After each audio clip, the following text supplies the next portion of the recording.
Thank you, Heavenly Father, for bringing us again under this platform. May your name be highly exalted in the name of Jesus Christ.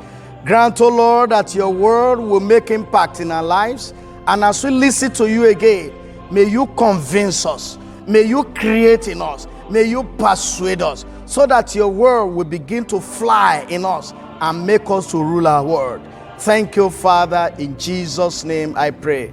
Amen. You are welcome again as we minister to you from St. John's Anglican Church in the Diocese of Lagos. I want to thank God for our missioner and diocesan, the Right Reverend Dr. Humphrey Bamishebi Olumakaye.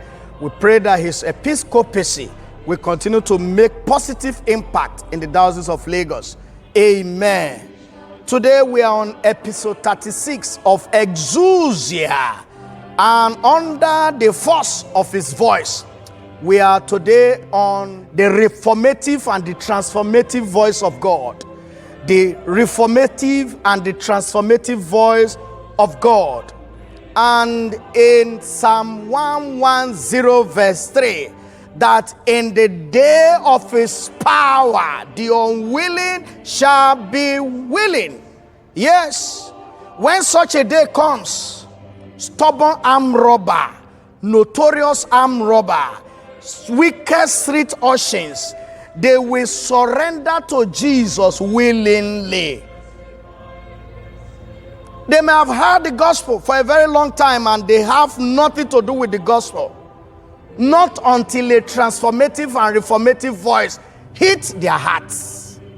Jesus said to them, the prostitutes are going into the kingdom before you. Why is Jesus referring to these people in the parable? It's a parable of two sons, which is found in Matthew chapter 21 verse 31. The man came to his son and said, go to the farm and work today. That one said, I am not going. And because he said he's not going, the father went to the second brother and said, you go to the farm, and immediately said, I'm going. He didn't go. The one that said he was not going later repented and went. Now Jesus made this conclusion. He said, truly I say to you, tax collectors and prostitutes go into the kingdom of God before you. Why? There are hardened criminals who are presently seem not to bother about God. They are all moving around as if God is not important to them. Meanwhile, in the inside of them, they are yearning for God. All they are waiting for is a transformative and reformative voice that will quicken them to be able to accept the gospel message. Some of them, they detest whatever they are doing. But because they are helpless, they continue to live in that world. They need love. They need pity. They need compassion. In fact, they need somebody who will smell their substance before they can surrender to God. Most of them do not like whatever they are doing. Their life is miserable to them. They don't even love their way of life, but they just cannot do anything about it because they are helpless. So, when you come close to such people like that, you will be shocked to discover that they hate smoking. They hate drugs. They hate prostitution. But because they are helpless. So they need a voice that can trigger the passion that is in God that is now translated onto them. They need somebody to speak a reformative voice. They need somebody to speak a transformative voice. They need somebody to bring Christ to their level so that they can yield to the gospel. In Acts of the Apostles chapter 9 and verse 4, Paul had taken a decision to go to Damascus, to deal with believers, to kill as many as are preaching the gospel. He had taken a decision, but on his way to Damascus, a voice came and triggered anointing in him. And it was that voice that transformed Paul. And of course, a minister with reformative and transformative voice will never condemn people based on their negative actions. That man may smoke marijuana. He may drink to stupor. That woman may be a prostitute. And she may live a life of no remorse for any wrong action. Yet, all hope is not lost. A reformative voice can change him or her. There are boys and girls who go about places now. They behave like no tomorrow. They may attend church programs and display sign of no seriousness. But a day is coming. All the messages they have heard will begin to play back in their minds. They will surrender to Christ. They will suddenly develop hatred to their wrong action, to their ugly behaviors, and they will quit all those negative ways. Notorious boys in our primary and secondary school days, they are fast becoming pastors today. What a wonderful testimony. That is the work of a transformative voice. So we need to speak this kind of voice to our boys, to street urchins, to area boys, to all those who have neglected faith, those smokers, those prostitutes, those drunkards. They need the transformative voice.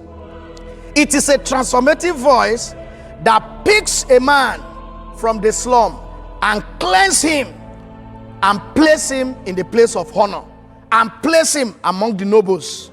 In Psalm 40 and verse 2 and 3 says, he drew me up from the pit of destruction, out of Meribah, and set my feet upon a rock, making my feet secure. He put a new song in my mouth, a song of praise to my God. Many will see and fear and put their trust in God. People may condemn and reject you, but transformative voice will accept you and bring you home.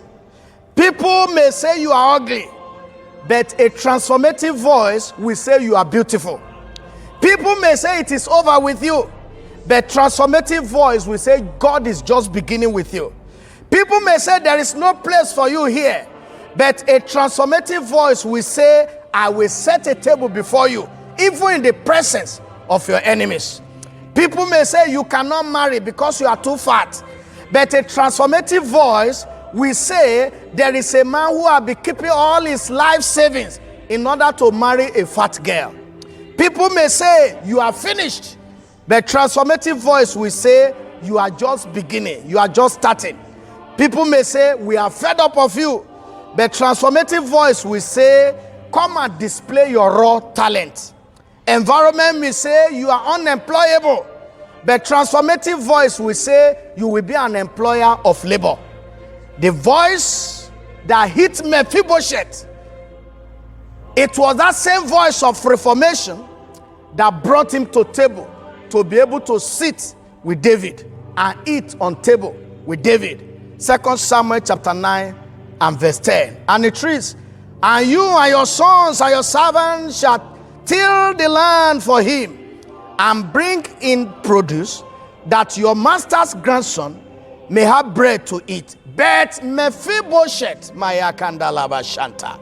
Bet Mephibosheth, your servant's grandson, shall always eat at my table. Maya Kendelebaya Kandalaba Shanta.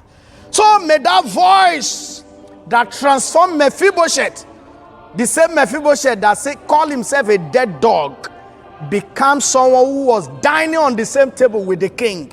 That same voice, may he eat you now, wherever you are, in the name of Jesus. May that voice bring out every spirit of pornography from your life, in the name of Jesus Christ. May that voice that transforms, may he remove dirty habits from your mind, in the name of Jesus. May that transformative voice, may he purge you from every ignorance, in the name of Jesus. May that voice deliver you from bitterness and from anger. The transformative voice of God, may it kill every urge for sin, urge for fornication, urge for adultery. May the transformative voice of God, may it kill them in the name of Jesus. May that voice deliver you from fornication. May that transformative voice of God, may that reformative voice of God deliver you from bestiality. may it deliver you from homosexuality in the name of Jesus. May that voice renew you and make you a new person in the inside. In the name of Jesus Christ, may the transformative voice of God make you a better person. In the name of Jesus, may the voice prune you. May that voice chisel off every contour in your life. And may the voice scrape you and remove every ugly behavior, ugly attitude from you. In the name of Jesus. And you shall remain holy and righteous unto the day of the Lord. In the name of Jesus. I cover you in the blood of Jesus, and I pray that your life shall be reformed, that your life shall be transformed. In the name of Jesus. That reformative and transformative voice, may it hit you now. In the name of Jesus Christ our Lord. Amen.